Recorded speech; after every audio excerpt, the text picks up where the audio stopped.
In the silence of the Utah desert, there is a place where two lines of steel met and changed the course of a nation.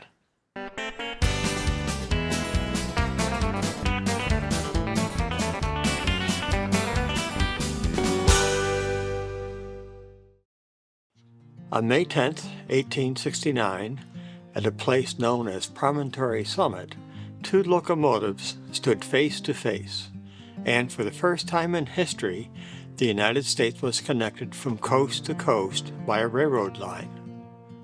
President Abraham Lincoln started the assembly line rolling by signing the Railroad Act of 1862. The act guided construction by setting start points and financial incentives, as well as building specifications. The two railroad companies broke ground in 1863, but made little progress due to a shortage of workers. The Central Pacific Railroad in California found an able-bodied workforce in the Chinese, recruiting thousands to press through the Sierra Mountains and onward into the deserts of Nevada.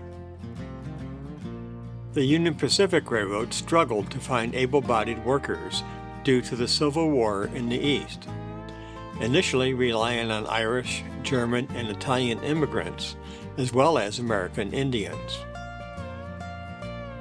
With the end of the Civil War, veterans from both sides, as well as former slaves, joined the construction enterprise. When the railroad companies reached Utah, both hired Mormon settlers to help complete the route to Promontory. Before the railroad, crossing America was an ordeal measured not in miles, but in survival. The continent was vast and divided. A journey from New York to California could take months, by wagon across hostile terrain, or by ship around the tip of South America.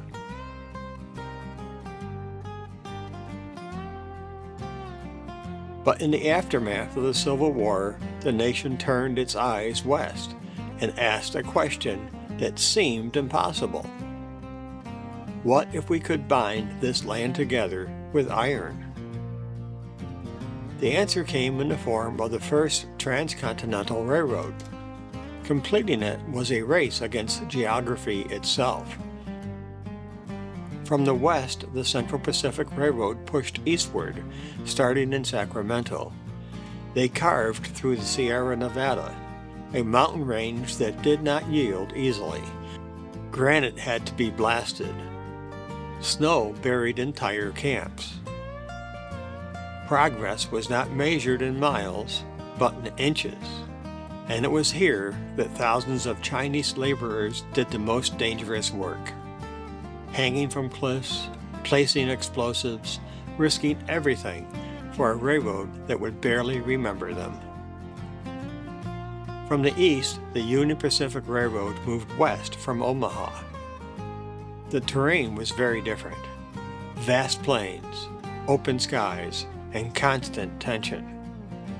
Crews laid track at astonishing speed, sometimes miles in a single day.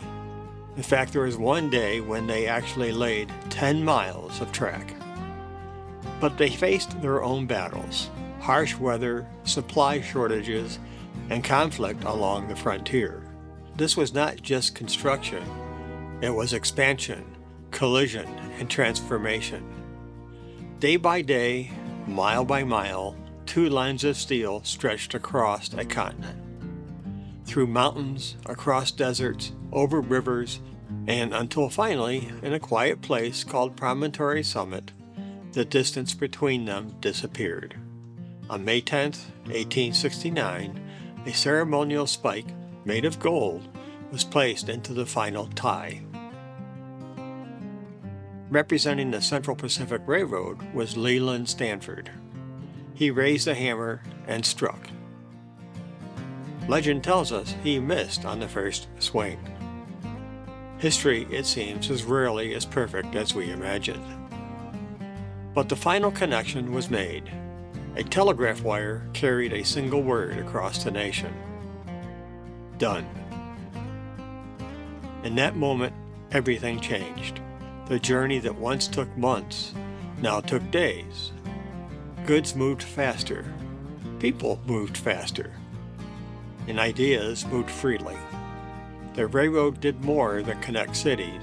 It reshaped the American economy, accelerated migration, and transformed the very idea of distance. But progress carries weight. The land was changed, communities were displaced, and the labor that made it possible was not equally remembered. Today, the desert is quiet again. At Golden Spike National Historic Park, replica locomotives meet once more, not out of necessity, but in remembrance. You can stand where the rails met and imagine the sound, steam, metal, voices, and celebration. But what remains most powerful is not the noise, it's the idea that a nation divided by distance could be stitched together by vision, labor, and belief. In the end, the railroad was not just a line across land, it was a line through history. I hope you get a chance to visit the Golden Spike National Historic Park in Utah. It is well worth the visit. They actually reenact the meeting of the two locomotives. You can check out their website for their schedule by using the link in the description below. If you got value from this episode, please like and subscribe. And if you would like to support our efforts in bringing you our travel videos, you can do so by using the link which is also in the description below. See you in our next episode.